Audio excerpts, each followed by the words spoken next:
Hold on. Let's do this. I can't with you. Can you see yourself? Yeah. Let me see. That's so cool. I can't see myself. It's okay. You're seeing me in my craft. I am seeing you. You're always learning something new about me. It's like I'm just quiet watching. Oh no. Watching you be happy. just yeah. I'm glad like I'm coming back to this stuff. This is a minute. I told you I didn't have it in me. So I did, but it was suppressed because of stuff. Yeah. Alright. So I don't have a whole like intro or anything. It's just gonna be. Let me bring my water over here. Much water. I want to talk about things we've learned in dating. Okay. Learning just like what dating looks like as believers in Christ, and like, because we're still figuring it out every day. It's not like we It's 1 month. Right, no, literally 1 month in, but almost on like 6 months of like knowing each other. So yeah. What have you learned? Straight off the bat, oh my goodness. Off the bat, So many things. I think that the biggest thing that I've learned is to get rid of the fear of heartbreak, because ultimately a heart really can't be broken if it belongs to the Lord. You know, like it doesn't belong to you, it belongs to the Lord. You know, and it's like you're getting a piece of it, but ultimately I think that's a huge fear for women is like heartbreak. That's why they won't step into a relationship, especially after like previous ones. And then I just had to be like, go on with that, because ultimately the more that I thought about it, the more I was like, he can't break my heart because my heart belongs to the Lord, not him. So yeah, that's good. Hold that thought. I just realized we probably should have the mics on, because I'm like, they probably won't hear because our voices are kind of low right now. That's true. I have mics. My voice is always low. We'll just resume. Yeah. Okay. Sorry, y'all. Was fearful. Whoever watches this, nobody might ever watch this. Let's just hold it for us. We just have just like me and Emery. Yeah. Is it my turn? I think so. Okay. That was all. No, I've learned a million things. Do you want me to keep going? Yeah, you keep going if you want to keep going. I can go. I can like bounce off of it. Yeah. Okay. Where do I start? So many things.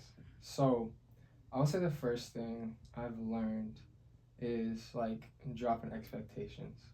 Like, I know big to start off with, I was struggling with like marriage, and you helped me so much with that. But I think like coming into this, like trying to force it to go some direction or go some way, when the Lord is like trying to teach us a lot of things in it, and like me trying to take control of like what I want out of it, but the Lord is like, no, it's so different. So he just big time broke my expectations on that. And then when we've had multiple talks, like you've definitely helped me like know your heart and know like you're listening to the Holy Spirit as well, like to just like help ease my mind about trying to like push towards something and push towards this, rather than just like having enjoyment and getting to know each other and dating. And that's been big, because I think for a lot of people, especially just like my family, but friends I've had too, they're looking for a girl automatically just to go to marriage, and it's for a lot of the wrong reasons. You know, like it's not for a reason where it's like, this is my person that we are going to glorify the Lord together. You know, like it's like, this is my person I'm highly attracted and I can't wait to have kids, have sex, all these things, like in a marriage, you know. And he's just like been breaking me to my core about that, and like just like teaching me like in different ways to like love and care for you, like and to like just like every single day, like I can like keep my mind stayed on him. Like I'm not worrying about like trying to do these things for you or trying to, you know, woo you or any of that. Like it's gonna happen because the Lord's in the center, You know what I mean? And yeah, there's just so much like he's breaking in me, like, or too, like trying to like shape you into something you're not, to like, you know, for you to become fit for marriage. Like, that's not my job or anything like that. Like, I like you for who you are, you know what I mean? And like, that's the first time in a while, like, I've been with somebody that's like, I'm not waiting for them to become something. Like, they are who they are. Yeah. Well, I think that goes hand in hand too with, I think when a man brings in expectation of marriage and then a woman brings in fear of heartbreak, then what you have is like, you're setting them up on this pedestal, like, this is my wife, and then she's not going to be able to be who she truly is. She's going to be this made up godly version of herself that she thinks he'll like, so that he can fit in that picture, because now she's fearful that you're going to break up with her if she's not. So I think that's one of the bigger issues, because now it's like going hand in hand, and you're both just there not truly being who you are. So who's to say that you actually know each other, especially like when you want to get married? Like, who's to say that you're even ready for that? Because ultimately, if you just come up to me and you're like, yeah, you're my wife, that's pretty much infatuation to me. No, for real. You know, because you haven't seen, you know, every single side. Yeah, like, what if I chew a weird way, you know? And then you're like sitting there like, what are you saying?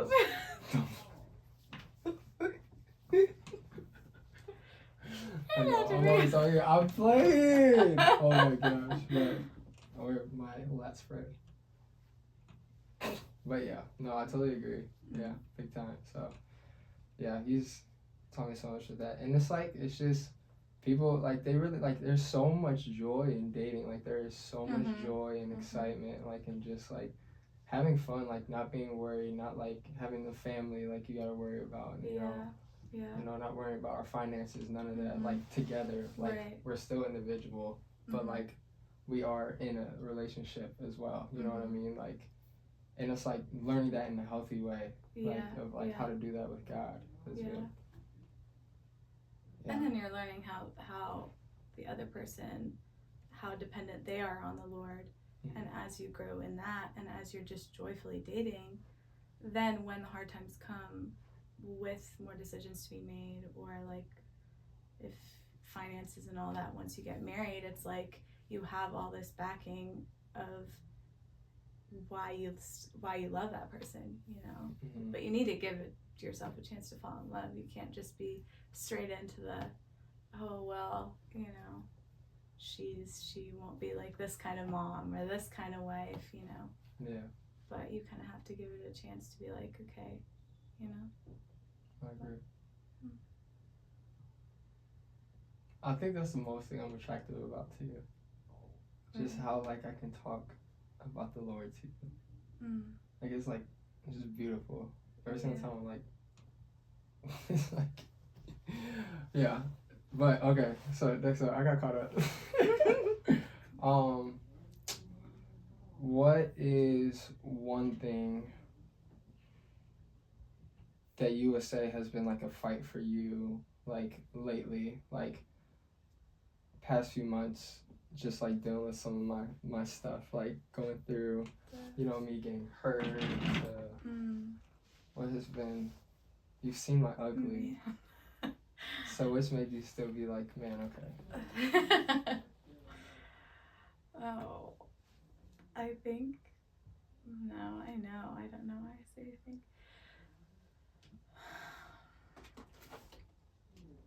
I think I watched The Way You Love Jesus, and you didn't really give me a chance to like fluff anything up about you. You kind of like went straight, like, this is me, this is who I was, this is who I am now.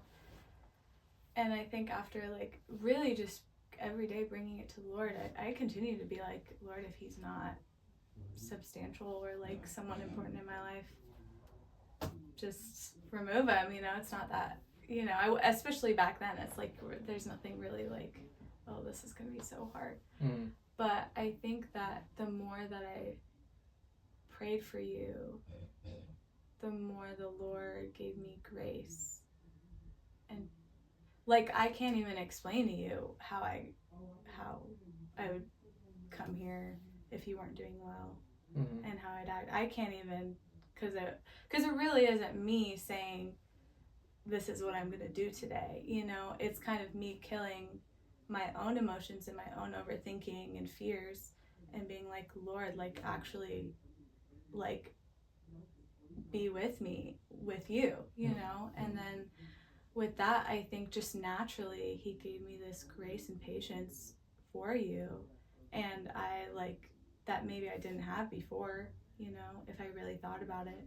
But it wasn't really that hard for me, because I think, I mean, I was praying all the time, every day. Yeah, right, exactly. So like, yeah. I think I didn't even give a chance for the enemy to come in and be like, don't do this for him, or don't serve him, or don't like show acts of love for him, because I was so busy praying to the Lord.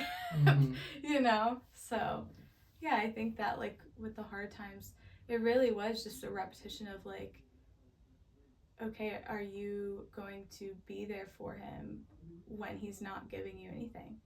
You know, when he's not giving you compliments or like just affirmations of who you are. He was like, you know exactly who you are, you know, and he wouldn't be someone for you if he didn't know exactly who you are. So don't pretend, you know, not to be, and try to impress. Yeah, that's beautiful. Yeah, he was just setting pride aside, really. Yeah, because I was rough. Every single day I was like, I can't do nothing, I'm hopeless. She's taking me here and there. I felt attacked, man. But like I said, with my leg, like I told you though, I feel like it was like a blessing.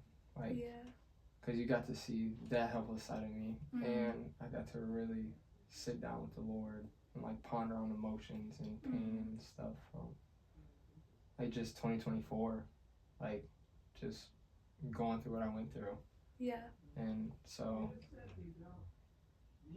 no, I really appreciate you, because it really is like you really exhibit grace on another level. That's just beautiful, that I haven't really seen in a while, besides from Josiah. That's how y'all remind me of each other. That's fair. No, for real, besides from Josiah, but like, no, I really appreciate it so much. Yeah. Well, what do you feel like made the switch for you though? Because I know for a while it was kind of like we were just, I didn't really know what was happening. I was just here. Yeah, right. You know? I mean, I think the Lord just gave me like clear-cut answer, like, you make the choice. Like, I'm not telling you no, I'm not telling you yes. Like, if you want her, date her. But he told me like specifically, like, she's still mine though. And I was like, okay, Lord. And I always told him, keep it pure, like, keep it pure between us, and he has. And then what really, like I said, like, just like the way, like, I see the love you have for me, even though we haven't like expressed like love, like, you know what I mean? Yeah. But it's like you truly like care, like, and there's so many times like I'm like in such a low point, and like the Holy Spirit just uses you to really like comfort me, and that's just like beautiful. Like, and I love that, and just everything, like, you're just joy, like a bundle of joy, and it's like I want that in my life, like more than just my friend. So that was it. And I was like, whatever happens, I know the Lord is guiding us. And like you said, like, he's going to give us peace about everything. So. Yeah, he works like that, you know? Yeah. So, yeah, that was it. I felt really strongly. I really liked you. Like, was there like a certain moment that you were like, yeah? I would say probably,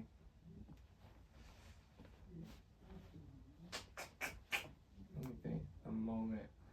I think at church, when we were at church together, it was like a Sunday before that or something. You were with me at church, and I just looked at you, and I just saw the way you were worshiping, and just like, just that whole Sunday. It was, you were wearing a blue dress. We went to your parents' house afterwards. Blue dress.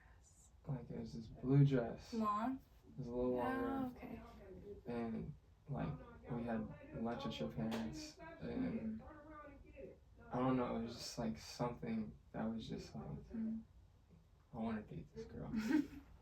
Like, it was just that day. Yeah. I mean, but no, I saw just, like, your love for the Lord. Like, truly. Like, it wasn't a facade. I loved your parents, the way I connect with them. Kyla, not right now. I just want to join the pod. It's like, I want to be No, in. Kyla. Go, girl. Go, girl. Go, girl. No.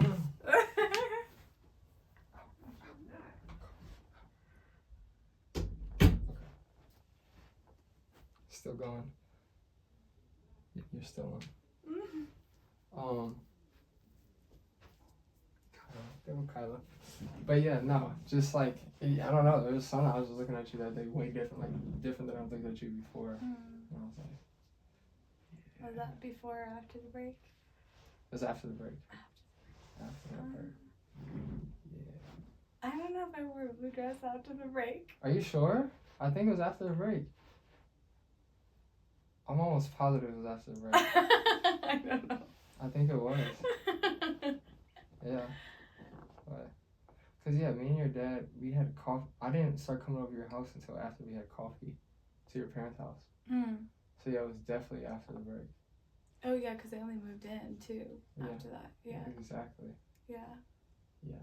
Okay, another question. What makes you be like... I think one of my problems with a lot of men in the past has been my family's really great.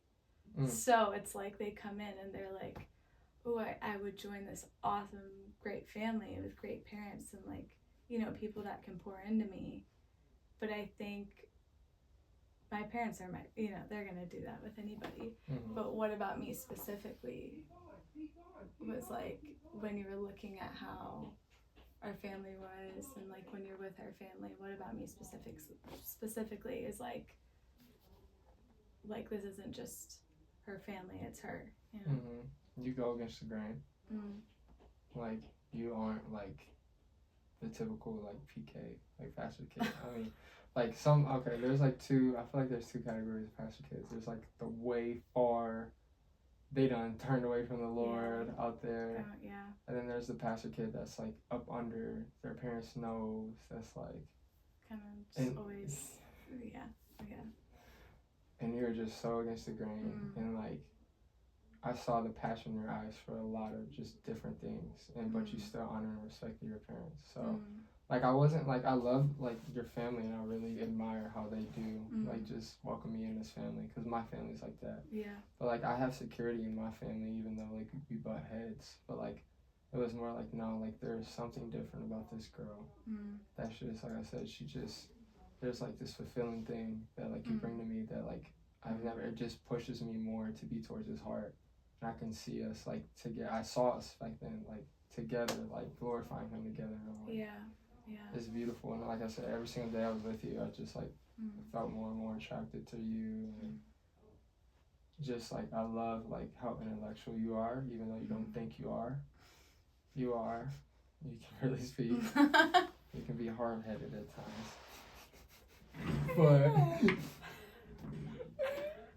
But you're... Where's the singing now that I go, I guess. But no, like, there's just a lot of like connection we had that like was just like, I was like, man, like, this is something like, no matter if anything bad happens, I know like we can talk it out, that I'm still gonna be like super just like, man, like, I just want to have the best for her. Like, I want us to like get this together. Like, I'm gonna fight for it with you. Like, you're not someone that's gonna be like, if something happens, like the first bad thing, like, oh, this is a sign. This is a sign that we're, you know, I think that's what's also I had to get over, because I thought that's what you do, to be honest.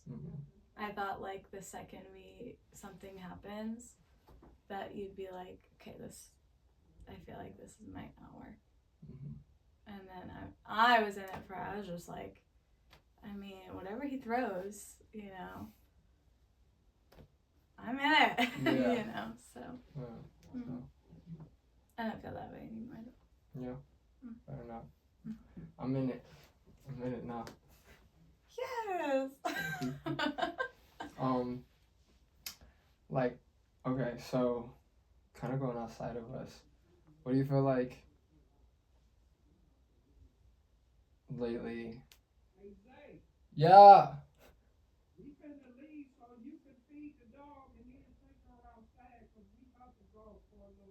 Okay.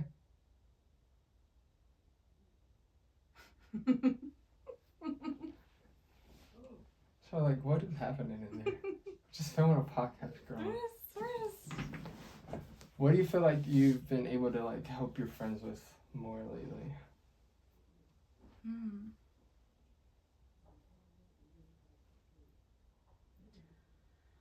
I think honestly just showing an example of what it looks like to live a life like glorifying the Lord and still having fun without giving into like what the world says is fun. You know, I think that we all met at a point where we really were just going out and getting drunk and, you know, seeing how many boys we can kiss and, you know, and like that in retrospect back then was fun, you know. And I think even if you talked to me about a year ago or even two, and if you spoke to me or any of us, we would all say that we wouldn't even imagine not doing that and having fun. We kind of were like, that's boring, that's when we're older. But I think that when I stopped doing all that and I really, really started reading the Bible and pursuing Jesus, it's like this overcoming sense of joy that I think as I'm living that out, they're watching that and they were exactly where I was and they had seen the part of me that was like going out and all that. And so they can directly look and see this like, oh, but she has so much joy and now she's like hanging out with her parents on a Saturday night, you know, instead of like going out for the game but it's not like she's depressed in her room and like she visibly is very joyful. So I think that because I always had felt like, oh, how do I pour into them? And ultimately, there's going to be times where the Lord is going to be like, hey, there's things you need to say or the way you serve them. But I think permanently, He wanted me to just be like, show them how much joy you have just being with me, you know, and not needing all these people and to please all these people and have their attention to have a happy life, you know, and how sustainable it is in comparison to the snippets of happiness we have like on a night out, you know, and then we go to home, wake up, feel terrible, so, you know, so it's like this, and then how much you can get done. Yeah, so I think just being an example of nothing super extraordinary, like you know, volunteering, that'll come with time, or like doing ministry, but just being there and living without all these aspects of what the world says is fun and exciting, and just living a boring life, you know, but so much more joy. Yeah. You know. Yeah. That's good. It's like the verse in Matthew where he says, "We are the salt." Like, you are the light that is set upon a hill. Like, I see that in you, like, all the time. Like, yeah. Okay. Thank you. Right here, we're filming a podcast. Oh, my bad. She should come in. So she's grandma. Did you see a door shut in grandma's house? Yeah. She ain't having it. She ain't happy. She ain't having it. But yeah, like, I remember my friend, he used to tell me that, like, when I was helping him back in Raleigh, he would call me all the time, and I would kind of, like, in a way, disciple him. We went to, like, the same church, the one that shut down, so, like, he went through a whole lot, like, and there's a lot of similarities we have, like, smoking, girls, stuff like that, so when he saw my life, like, radically change, come back to Christ, like, he would just always say, like, he's like, bro, he's like, you're like the salt, man. So you got that, like, you're that light on the hill that's like, it's supposed to be on top of that hill so people can see that light and look to Jesus. Like, that's what you're doing right now. I remember you sent me that verse one day. Like, I think so. Yeah, you did. Yeah. And I can see you doing that. I can see them like really looking up to you. So that's awesome. Yeah. That's dope.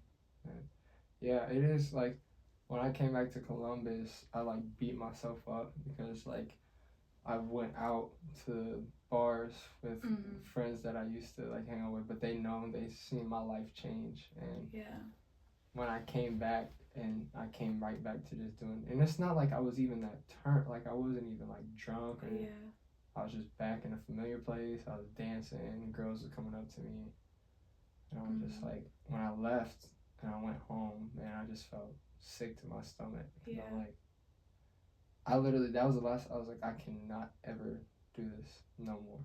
Like, there's just like, no, like, because we are, like, God sets us apart for us to be examples. And he tells, like, do not conform to the world anymore, because he has set us free from that. And when I go back and look at myself in the world, like you can see yourself and be like, oh man, like I was here, I was traveling there, you know, it was fun.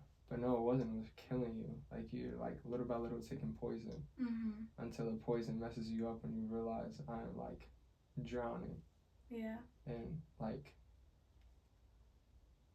he really, I was reading today in Hebrews, he was talking about like the people, the Israelites in the wilderness, and how Moses had to see them. Like, he was just like, it was so just like he had to see them not go into the promise and enter into rest because they kept longing for their slavery and the things back in Egypt. And God set them free from that.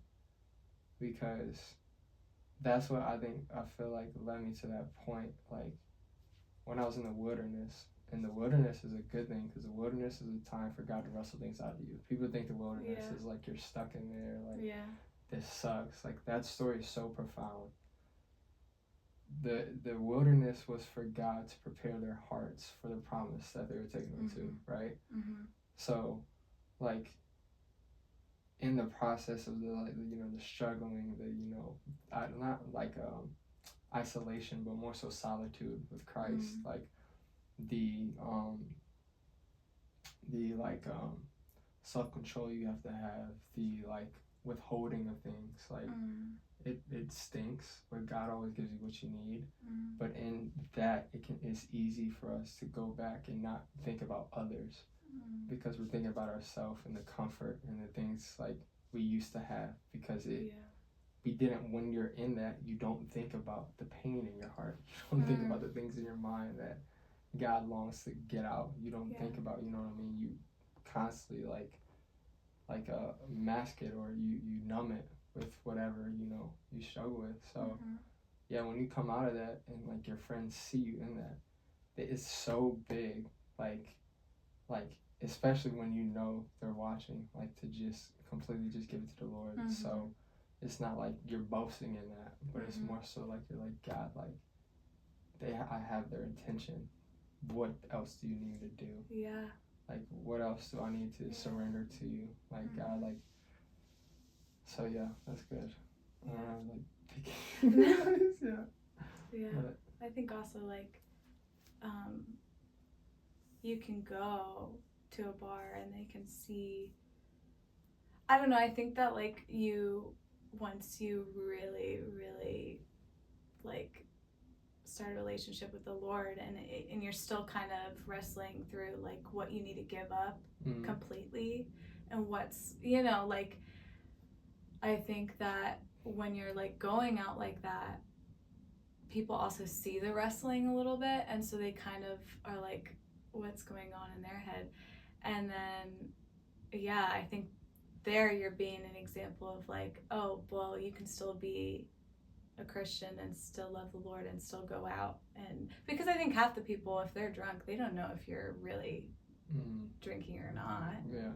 You know, so it's kind of like, what image are you portraying? You know, especially when you're like still wrestling. Right. Because when you're still wrestling, you still haven't fully established like this, like, everybody knows that I am like die hard for Jesus. You know, you still haven't established that.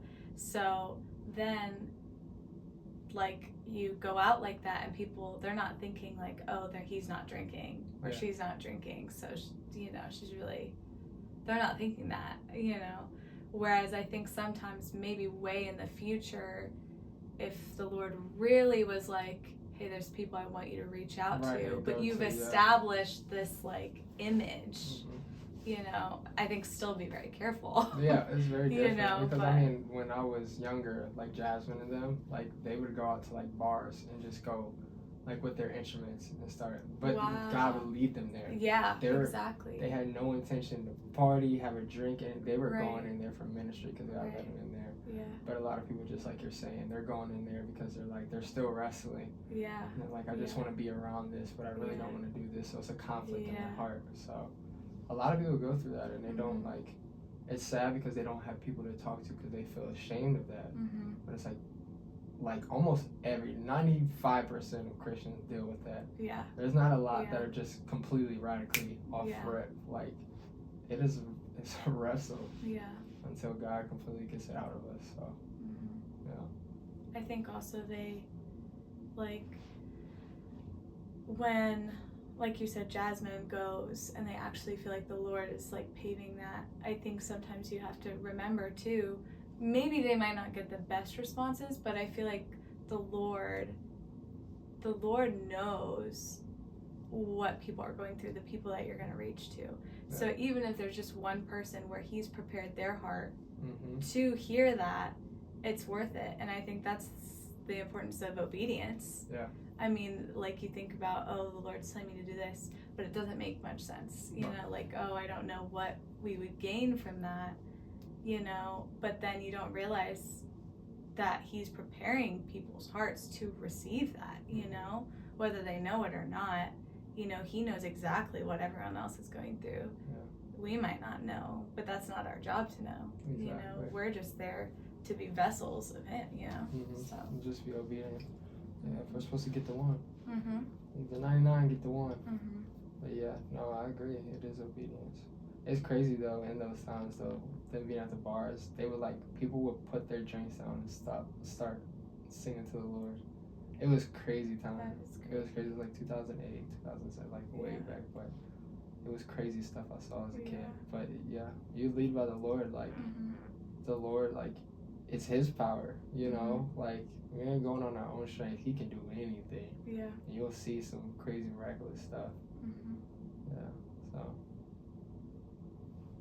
Yeah, I feel like we don't see as many miracles. Me and your dad was talking about that. I'm like, I feel like we don't see as many miracles because people not leading into the and people don't, and unbelief too. Yeah, I think sometimes though, I think there's really seasons for that. Like I think that we're in a, and this is what always gets me is because I like have seen some miracles when I was little watching my parents on the mission field, but like I haven't now. But I think that's the beauty of our generation is like a lot of it the Lord's kind of like, but you have faith in me, you don't need to see that to believe, you know. And it's not really much like, oh, I don't believe that miracles can still happen, you know. I still believe that, but I think sometimes we're not the people that need to see that. You know, maybe there's miracles happening up in a different country that really needs it because the people there, they can't go just by faith right now. You know, they can't just go by, but we're here and it's almost like he chooses us to be like, you don't need that to believe in me. You know, you believe and you love me without me trying to prove, you know, or just from the word, you know, just from reading, because it's like resonates with us and we're like, wow, and the power of the Holy Spirit. Whereas like somebody else might really be having a hard time and wrestling through that, and then having a miracle performed or witnessing something like that might be just the small switch that the Lord's like, watch this, you know, and that's what they need. Yeah. Right. So I think that's what I've had to realize, because I'm the same way where it's almost like, what's wrong with me that like I've lived this holy, you know, Christian life growing up, how come I haven't performed or witnessed or all these things? But ultimately I think I had to give that up too, you know. So not that I don't think it's possible, but Yeah. It's just I don't need to see that to believe. Right. Exactly. That's not what following's about. Mm-hmm. It's not about the acts or stuff like that. It's just about potentially having faith in Him. Mm-hmm. Seeking His kingdom. Yeah. That's good. Yeah. What do you feel like in another just popping topics? What do you think the fires in LA are about? Fires in LA. You think it's spiritual? I think it could be spiritual. Mm-hmm. I mean, when I went to LA. I was gonna say, what about your time in LA? What did you feel? Man, it was heavy over there. Especially because you were in the Emmys, right? Yeah, I mean, even when you work in the Emmys, especially when you're like not important, and so you're kind of like in the background, so you get this full view of everybody, what they're doing, what they're like, and it's. What's some crazy stuff you saw? Did you see anything crazy? I mean, I define crazy. I mean, I just saw grown people fighting over celebrities, which I like Zendaya and all that, and I was just like, what?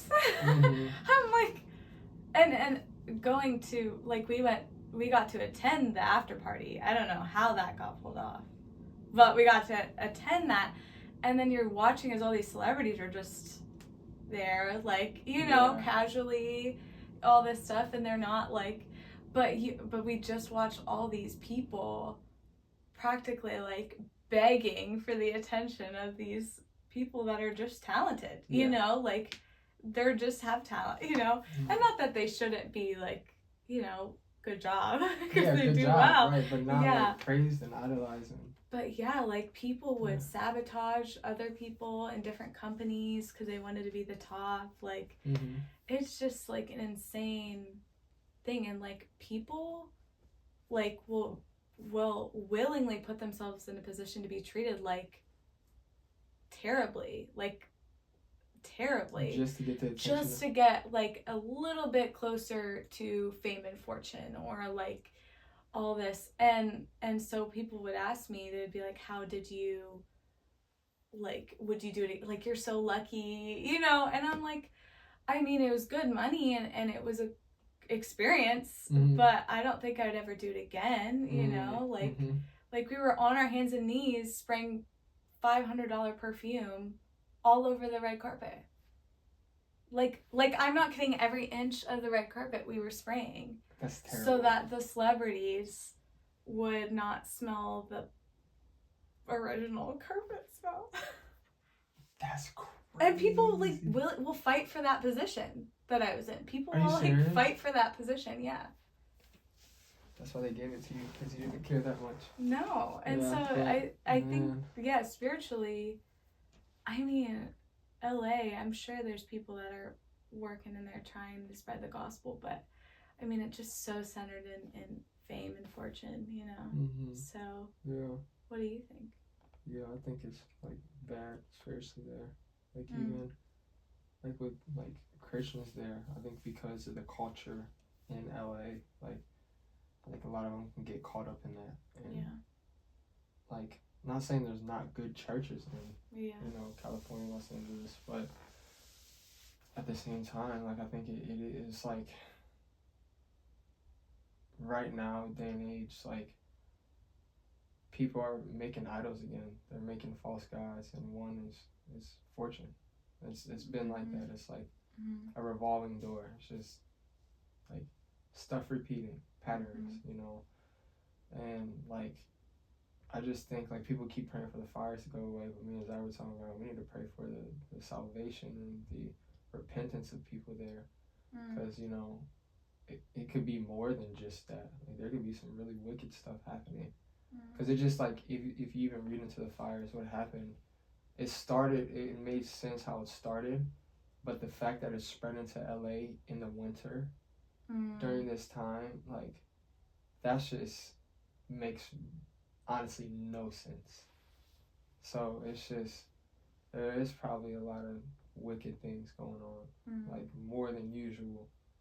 And it's like, I'm not saying, you know, hey, but yeah, people sometimes they just need to wake up to stuff and be like, come on, like, yeah, And a lot of people like too, I know that like guys would put in my heart, like my prayers, of course I pray about you, my family, myself. But I think us more like, especially prayer word, like we need to be praying for the body. Yeah. More and more. Like not just us, like crying out to like, Lord, like do something for your people. Because a lot of people, like, I mean, I just experienced it last year, like we can turn away so easy. Yeah. Because we get caught up in the things of the world. And we want the wrong things. And we can easily turn away from God. And there's not a lot of people that have people behind them checking them and being like, come on, I get up out of that. So I'm more than grateful that I have those people around me. And in that, like, I need to be praying for those people to come up out of that, like, and turn away, because, like, God is so gracious, he's so merciful, and he has so much patience with us. But God is still God. And it's like, you cannot play, like, especially now, like, I mean, there's signs more than anything. We're closer and closer to his return. You know what I mean? Like, there's everything, like, from, it says, earthquakes, wars. Like, it's like birthing pains. Like, it's in the word. It's like we see that every day. And I just pray for those people. So, yeah, it's sad. Don't get me wrong. I feel for them in LA, but yeah, I think there's a lot of spiritual stuff behind it. So, that's how I feel. No. Would you ever move to LA? Unless God called me there, because I've been there twice. Like, and it's like, how did you feel when you were there? I mean, at the time I wasn't saved, but I also, like, I'll show you a video. When I got off the airplane to go to, because we were going to Pasadena for my, like, fight, there was a church on fire. It was like a Catholic church, like one of those big, but it was on fire. And I have a video of it up in flames. That made me really think. Like, when I passed that, and it was a month after I had what happened in Miami with the trip out. Oh, like, there was just stuff that was like, man. Yeah, so I'm like, oh. And it was cool, but there definitely was stuff off. It was crazy to see the homeless people just, like, walking on the street like they were. It gets crazy, like, the homeless people there. Like, so there was a lot of stuff. Like, I was like, I knew it was like, but yeah, so I don't know. I would have to go back to really fill it out. Same as San Diego. I like San Diego, but it felt like Columbus. They actually have like a Ohio State bar there in San Diego. I kid you not. What? Because a lot of people from like Columbus, Ohio, like they moved there to San Diego. I don't know. Yeah, so yeah, California is a state. So New York is. I've only been to New York one time. New York's New York. Pray for people in New York too, man. New York is. They also need Jesus. Jesus, yes. Yeah, but there's some beautiful people working in New York. I know there is. Yeah, really good is. ministry. Yeah. I know Chris Dorso. He has a ministry out there. It's amazing. And then Miami is another place that people need Jesus. I love Miami though. Like, I really like Miami. You do. Would you move to I Miami? would move to Miami if the Lord told me to. I would definitely move. And I would definitely like to do ministry down there, man. But you can get caught up down there too. Yeah, like, it's almost, how do you go there 100% sure that you're not going to be turned a certain way or tempted in a certain way? It would just have to be like timing. Really, I have to have So